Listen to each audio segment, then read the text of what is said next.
Consistently named as one of the best places to work for disability, social mobility, and voted as one of the best places to work for working mothers 14 years in a row, let's talk about how to pass the Grant Thornton first round interview.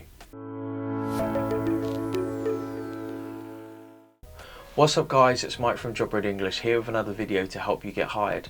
Today we're going to be talking about the professional services giant Grant Thornton, which is the 6th biggest professional services firm here in the UK. Grant Thornton has over 5,000 staff providing audit, tax, advisory and deals advisory services, and Grant Thornton has certainly become more well known in the UK through the fact that it was Sports Direct auditor. So let's start off by talking about 5 fast facts about Grant Thornton which you can use in your video interview.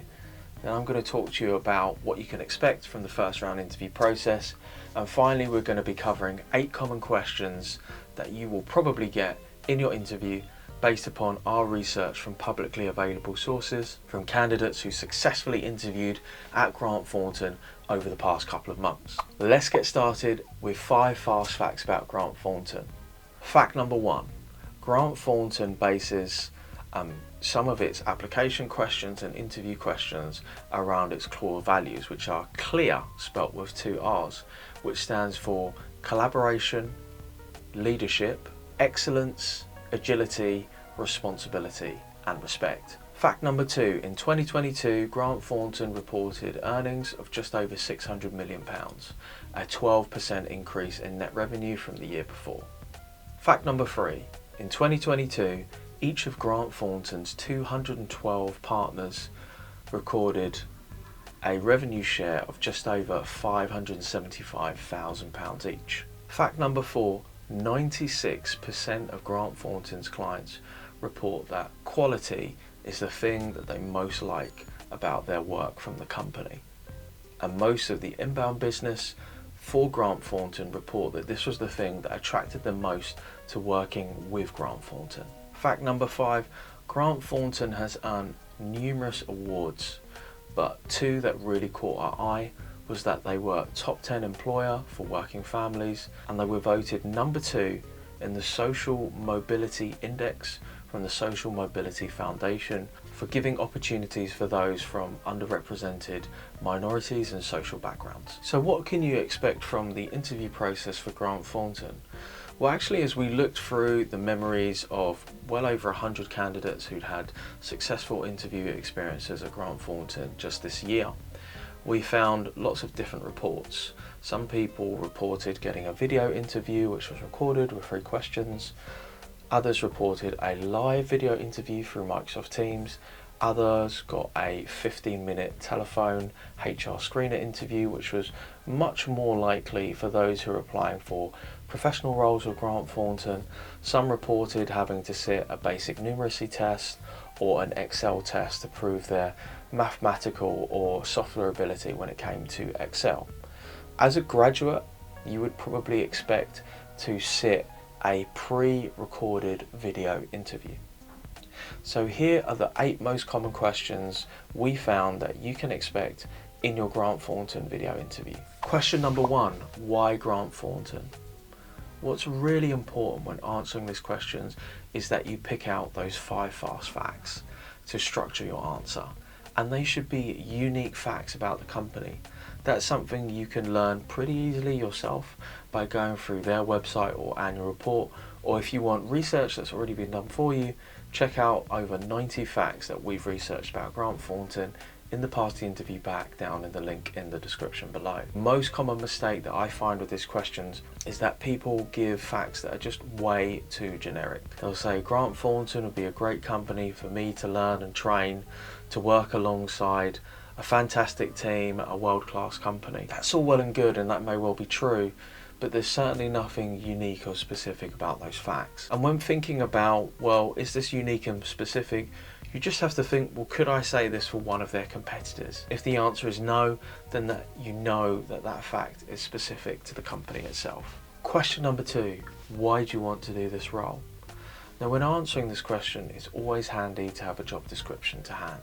Now, you want to think about answering this question in two parts. Part number one is you essentially explaining what you're going to do in the job. Now, the reason we would do this is particularly important for a pre-recorded interview, is because the algorithm which is going to analyze your answer is going to be looking for particular keywords, words, phrases that are mentioned within the job description. And the same could be said for a recruiter who's talking to you on the phone, through video, or face-to-face. And the reason being is they basically have a mental checklist that they're going through. So the job description is going to be outlining the ideal candidate. It's very unlikely that they're going to come across somebody who can tick every single one of these boxes. More than likely it's going to be half those boxes or a third of those boxes. But they're really going to be thinking, okay, so they know that they'd have to do A, B, C. You know, imagine if you're hiring for somebody to work at a pizza shop. So they're going to talk about having attention to detail, being able to multitask, working under pressure, having worked in the food industry before, being able to work with delivery drivers and staff, being good on the phone, being able to handle cash, having good sense of cleanliness, all of those things that we go through to create a really good pizza making person,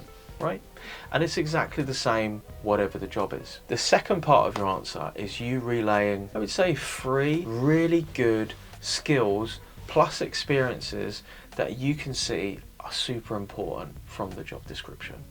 So it might be being really good at Excel, having an excellent numerical ability, having good client-facing skills, and then you want to provide an experience which gives proof that you have that skill. Question number 3, tell me something about yourself.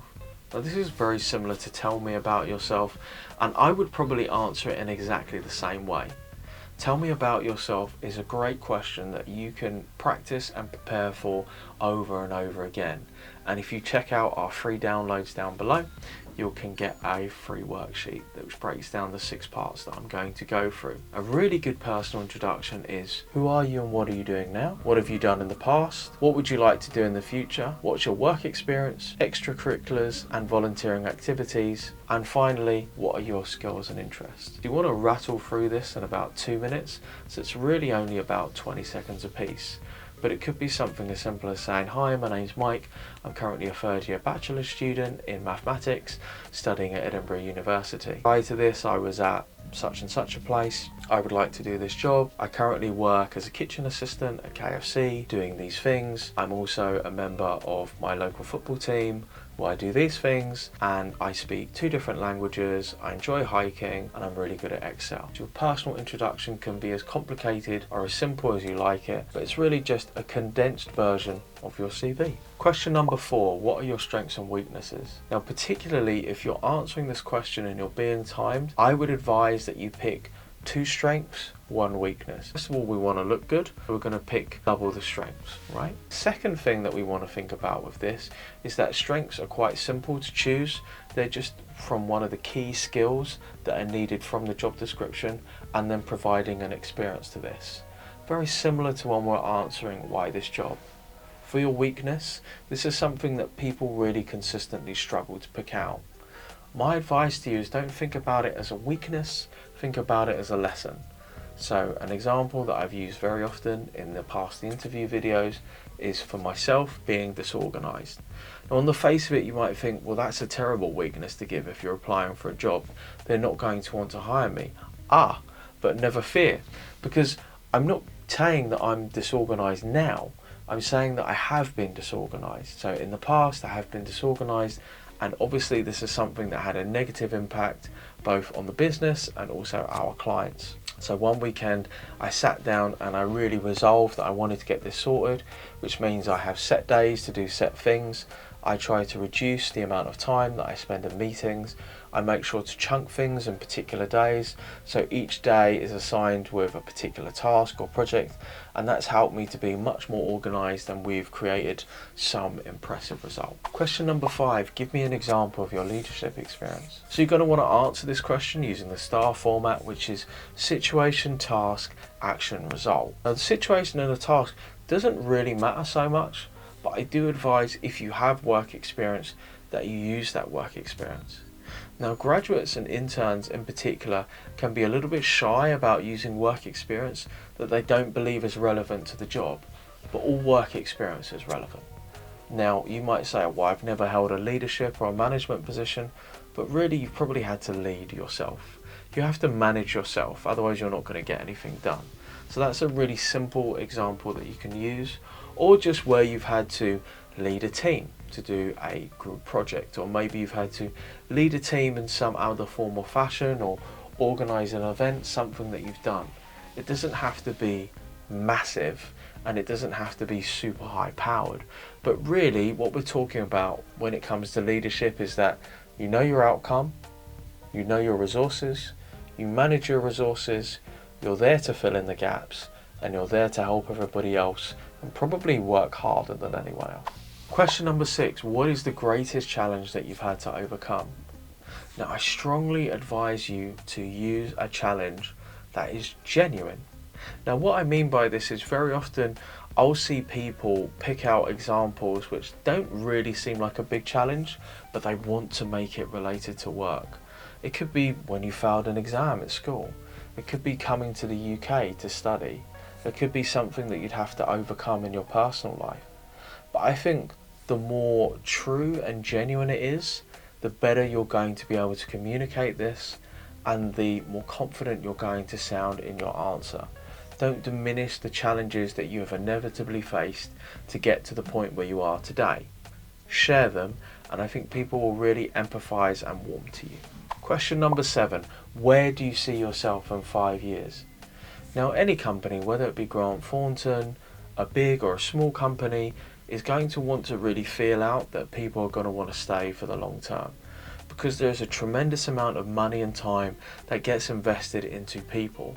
We're talking tens of thousands of pounds over your first 3 years with the company. Probably more expensive than this is the time that people put into you. When you think about how much their time costs and the time that they spend with you, rather than going out and doing work for clients. So the correct answer is always here.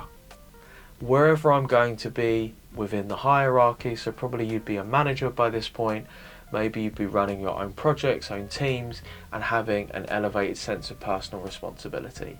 And also, would you have some form of professional qualification, and would you be studying towards the next level of that qualification in terms of where it ranks in structure for the industry that you're choosing to work in? Question number 8, take me through your CV. This is very similar to tell me about yourself, and it's just a different way of answering this. And in fact, you can structure your answer in exactly the same way.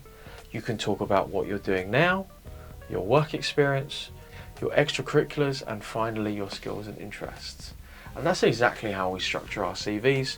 If you want that free template, make sure you click the link in the description down below. Guys, I hope that you've enjoyed this video. If you want to know even more about giving yourself the best chance to pass the Grant Thornton interview, check out our Pass the Interview pack. Please consider dropping a like and putting a comment. The ones that I really love to read is when people have used these videos to prepare and then they've got the job afterwards. I love reading those comments. Please do share that with us. I read every single one of the comments that you put on our YouTube videos. Wherever you are, whatever you're doing, I wish you the best of luck in your interview. See you later.